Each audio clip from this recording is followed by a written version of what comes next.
நேரம் இல்லையா? கவலைப்படாதீங்க. புக் ஷோ தமிழ் இருக்கு. கதைகளை நாங்க சொல்றோம், நீங்க என்ஜாய் பண்ணுங்க. இப்பவே சப்ஸ்கிரைப் பண்ணுங்க. Book show Tamil. வணக்கம். ஒரு கதைனா அதுல அதிரடியான சம்பவங்கள், வேகமான திருப்பங்கள்லாம் இருக்கணுமா? சில கதைகள் அப்படி இருக்காது. அது ரொம்ப அமைதியா காத்திருப்பு பத்தி மட்டுமே பேசும். எஸ் ராமகிருஷ்ணனோட துயல் நாவல் அப்படிப்பட்ட ஒரு கதை தான். இதுல பெரிய பெரிய சம்பவங்கள் எதுவும் இல்ல. ஆனா மனுஷங்களோட மனசுக்குள்ள இருக்கிற சொல்லப்படாத உணர்வுகள், அவங்களோட உள் உலகம்னு ஒரு ஆழமான பயணத்துக்கு நம்மள கூட்டிட்டு போகும். வாங்க, இந்த உலகத்துக்குள்ள நாமளும் போய் பார்க்கலாம். இந்த ஒரு வரியிலிருந்து தான் முழு கதையுமே தொடங்குது. இடம் ஆடாதுறை ரயில் நிலையம். அங்க ஒரு கூட்டம் காத்துக்கிட்டு இருக்கு. ஆனா வரவேண்டிய ரயில் மட்டும் வரவே இல்ல. இந்த வரி கதையோட சூழலை மட்டும் சொல்லல, அதோட ஆன்மாவே நமக்கு அப்படியே காட்டுது. காலம் உறைஞ்சு போன ஒரு இடம் அது. அங்க காத்திருக்கிறது மட்டும்தான் நிஜம். இந்த நாவலை பொறுத்த வரைக்கும் இந்த ரயில் நிலையம் வெறும் ஒரு இடம் கிடையாது. அதுவே ஒரு முக்கியமான கதாபாத்திரம். ஏதோ ஒரு மயக்கத்துல, ஒரு அற தூக்கத்துல இருக்கிற மாதிரி ஒரு உலகம். அதனாலதான் இத ஒரு உறக்கத்து நிலையம்னு சொல்றோம். யோசிச்சு பாருங்க, இந்த ஸ்டேஷன்ல இருக்கிற ஒவ்வொருத்தரும் அவங்க கடந்த காலத்துக்கும் நிச்சயமே இல்லாத எதிர்காலத்துக்கும் நடுவுல மாட்டிக்கிருக்காங்க. அவங்களால பயணத்தை தொடர முடியாம அங்கே தேங்கி நிக்கிறாங்க. அந்த ஸ்டேஷனோட அமைதியும் தேக்க நிலையும் அங்க இருக்கிற மனுஷங்களோட மனநிலைய அப்படியே ஒரு கண்ணாடி மாதிரி நமக்கு காட்டுது.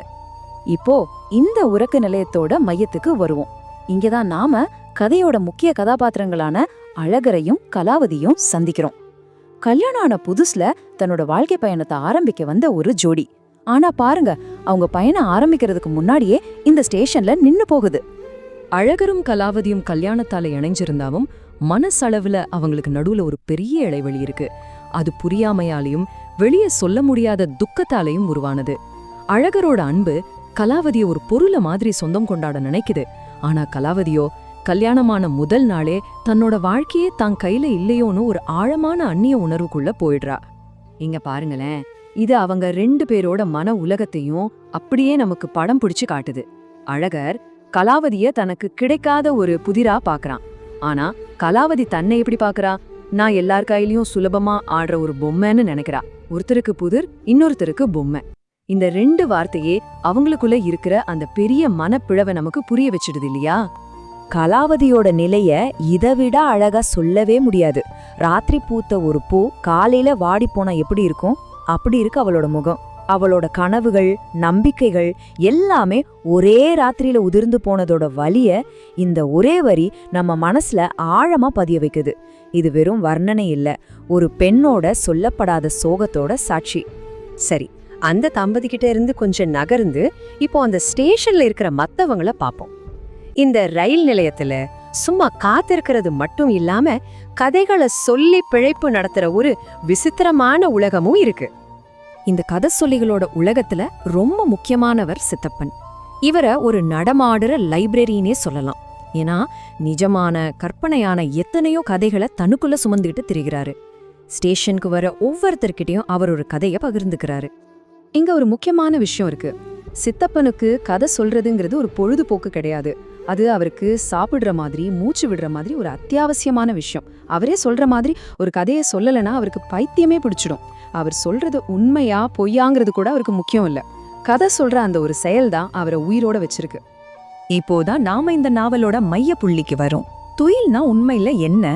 அந்த தூக்கத்துல இருந்து முழிச்சு எந்திரிக்க கதைகள் எப்படி உதவுது? இந்த கேள்விகளுக்கு பதில் தேடுறதுதான் இந்த நாவலே. இந்த நாவல்ல வர துயில் அப்படிங்கிறது சாதாரண தூக்கம் இல்ல. அது ஒரு மாதிரி அரை தூக்க நிலை. நிறைவேறாத ஆசைகள், மறக்க முடியாத நினைவுகள், வெளியே சொல்லப்படாத கதைகள்னு இதுக்குள்ள சிக்கிக்கிற ஒரு மனநிலை தான் அது. அந்த ஸ்டேஷன்ல இருக்கிற அழகர், கலாவதி, சித்தப்பான எல்லாருமே இந்த துயில்ல தான் இருக்காங்க. எல்லாம் நின்னு போன மாதிரி இருக்கிற அந்த மௌனமான உலகத்துல ஒரு அசைவையும் ஒரு உயிர்ப்பையும் உருவாக்குற ஒரே சக்தி கதைகள் தான். ஒரு கதை சொல்லப்படும் போதுதான் மனுஷங்களுக்குள்ள ஒரு தொடர்பு உருவாகுது.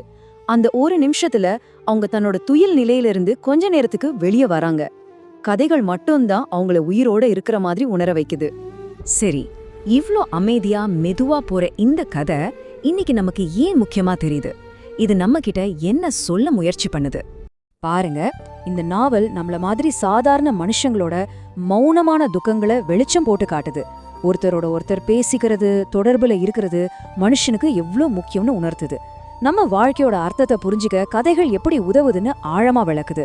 எல்லாத்துக்கும் மேல அன்பு, தனிமை, நினைவுகள் பத்தின ஒரு மறக்க முடியாத பார்வையை இது நமக்கு கொடுக்குது. கடைசியா இந்த நாவல் நம்ம ஒவ்வொருத்தர் முன்னாடியும் ஒரு முக்கியமான கேள்விய வைக்குது. சொல்லப்படாத கதைகளால சிக்கிக்கிட்ட கதாபாத்திரங்களை நம்ம பார்த்தோம். அதே மாதிரி நம்ம ஒவ்வொருத்தரோட வாழ்க்கைய வடிவமைக்கிற ஆனா நம்ம யார்கிட்டயும் சொல்லாத கதைகள் எது? அந்த கதைகளை நம்ம எப்ப பேச போறோம்? கொஞ்சம் யோசிச்சு பாருங்க.